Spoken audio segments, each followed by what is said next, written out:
नमस्कार, मी आरती. Maharashtra express news मध्ये आपले स्वागत. सामाजिक, सांस्कृतिक, शैक्षणिक व गुन्हेगारी जगातील काही घडामोडी. तर प्रथम पाहूया शहरातील महत्त्वाच्या ठळक घडामोडी. स्थानिक स्वराज्य संस्थांच्या निवडणुकीच्या पार्श्वभूमीवर राष्ट्रवादी काँग्रेस अजित पवार गटाकडून मोर्चे बांधणी केली जात आहे.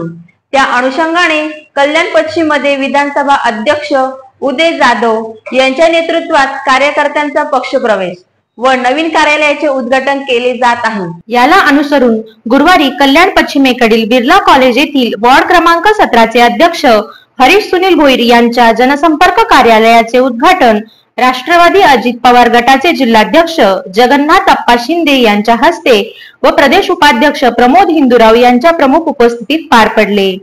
दरम्यान राष्ट्रवादी अजित पवार पक्षाच्या वतीने लोकांची सेवा करण्यासाठी अहोरात्र प्रयत्न केले जाणार असे विधानसभा अध्यक्ष उदय जाधव यांनी सांगितले. तसेच हरीश भोईर यांनी या कार्यालयाच्या माध्यमातून परिसरातील नागरिकांच्या अडीअडचणी सोडवण्यासाठी काम करावे अशा शुभेच्छाही उदय जाधव यांनी दिल्या.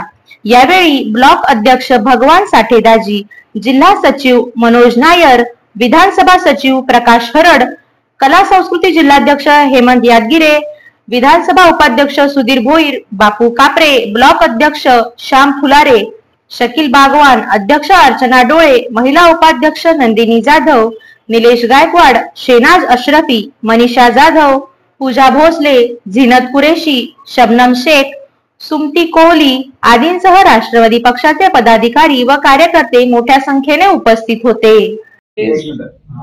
हरीजी सुनील भोईर वार्ड 17 यांचं उद्घाटन आज झालेलं आहे आणि खऱ्या अर्थाने राष्ट्रवादी काँग्रेस कल्याण पश्चिमला राष्ट्रवादी विधानसभा कल्याण पश्चिम माननीय उदय जाधव साहेब यांच्या माध्यमातून आज रोजी उद्घाटन झाले आणि एक तरुणदार चेहरा आज कल्याण पश्चिम कल्याण पश्चिमला 17 नंबर वार्ड मिळालेला आहे आणि खरोखर प्रतिसाद आज एवढा बघितला की एवढा महिला आणि एवढे कार्यकर्ते जमा येतात. 100% असं वाटतं की आम्हाला कुठेतरी कल्याण पश्चिमला एक नवीन चेहरा, नवीन बदल असं दिसून येत आहे आज. नमस्कार, मी उदय गणपत जाधव, कल्याण पश्चिम 138 विधानसभा अध्यक्ष माननीय हरीश भोईर वार्ड क्रमांक 17 यांचा जनसंपर्क कार्यालयाचं उद्घाटन आदरणीय अप्पाजी शिंदे साहेब, आदरणीय प्रमोद हिंदुराव साहेब, तसंच आता गेल्या हप्त्यामध्येच वार्ड क्रमांक 14 मोना इथे एक आपण जनसंपर्क कार्य चालू केलं आहे. तसंच आता वार्ड क्रमांक 17 आणि वार्ड क्रमांक 11 ह्याचा आपण 10 ते 12 तारखेला त्यांच्याकडे आपण जनकार्य चालू करतोय. आणि असेच बघा, आता इलेक्शन तर अजून बराच टाईम आहे, पण कार्यकर्ते लोकांच्या सेवेसाठी आज आपला राष्ट्रवादी काँग्रेस पार्टी कल्याण पश्चिम हा रात दिवस ते कामाशी हेतुक आहेत. आणि मी एवढंच सांगतो की हरीश भोईर साहेब, तुम्ही लोकांची समस्या सोडवा आणि काही म्हणजे लोकांसाठी जेवढं होईल तेवढं तुम्ही प्रयत्न करा, एवढंच सांगतो आणि इथंच थांबतो. त्या ठिकाणी हरीश भोईर यांच्या प्रभाग क्रमांक 17 या कार्यालयाचं उद्घाटन माननीय जिल्हाध्यक्ष अप्पासाहेब शिंदे यांच्या हस्ते झालेलं आहे. त्यावेळेस प्रमोद हिंदुराव उपस्थित होते, आमचे विधानसभेचे अध्यक्ष उदय जाधव हे उपस्थित होते.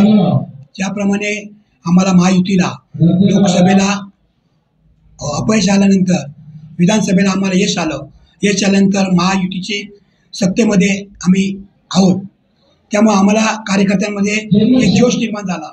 जोश निर्माण झाल्यानंतर येणाऱ्या महापालिकेच्या निवडणुकीमध्ये आम्ही महापालिकेवर महायुती म्हणून जरूर झेंडा फडकू असा आम्हाला विश्वास आहे. त्याप्रमाणे माननीय जिल्हाध्यक्ष अप्पासाहेब शिंदे यांच्या नेतृत्वाखाली कल्याण डोंबिवलीमध्ये पक्षाच्या बांधणीला सुरुवात झालेली आहे. त्याचं एक उदाहरण म्हणल्यानंतर उदय जाधव कल्याण पश्चिमचे अध्यक्ष यांच्या अध्यक्षतेखाली कल्याण पश्चिमला एक प्रभाग कार्यालयाचं उद्घाटन झालेलं आहे. आणि त्याचप्रमाणे आम्ही कल्याण डोंबिवलीमध्ये अनेक प्रभाग कार्यालयाचे उद्घाटन करून राष्ट्रवादी काँग्रेसचा प्रसार करणार आहोत. आणि राष्ट्रवादी काँग्रेस पक्षाचा झेंडा कल्याण डोंबिवली महापालिकेवर फडकवण्यासाठी आम्ही सर्व कार्यकर्ते, सर्व महापालिकेमध्ये सर्व जनतेचे प्रश्न सोडवण्यासाठी प्रत्येक प्रभागात आम्ही कामे करू या ठिकाणी असं आम्ही आश्वासन दिलेलं आहे. आणि त्याचप्रमाणे पुढील भावी वाटचालीसाठी हरीश यांना मी जिल्हा काँग्रेसचा, राष्ट्रवादी काँग्रेसचा जनरल सेक्रेटरी म्हणून त्यांना शुभेच्छा देतो. यापुढे त्यांना असं त्यांनी काम करावं अशी मी ईश्वरचरणी प्रार्थना करतो. तर या होत्या शहरातील महत्त्वाच्या ठळक घडामोडी. अशाच काही घडामोडी पाहण्यासाठी आमच्या चॅनलला लाईक, शेअर, सबस्क्राईब करा आणि बेल आयकॉन दाबायला विसरू नका. आमचे एकच ध्येय, आम्ही तुमच्या सोबत. तर पुन्हा भेटूया याच ठिकाणी याच वेळी. तोपर्यंत धन्यवाद.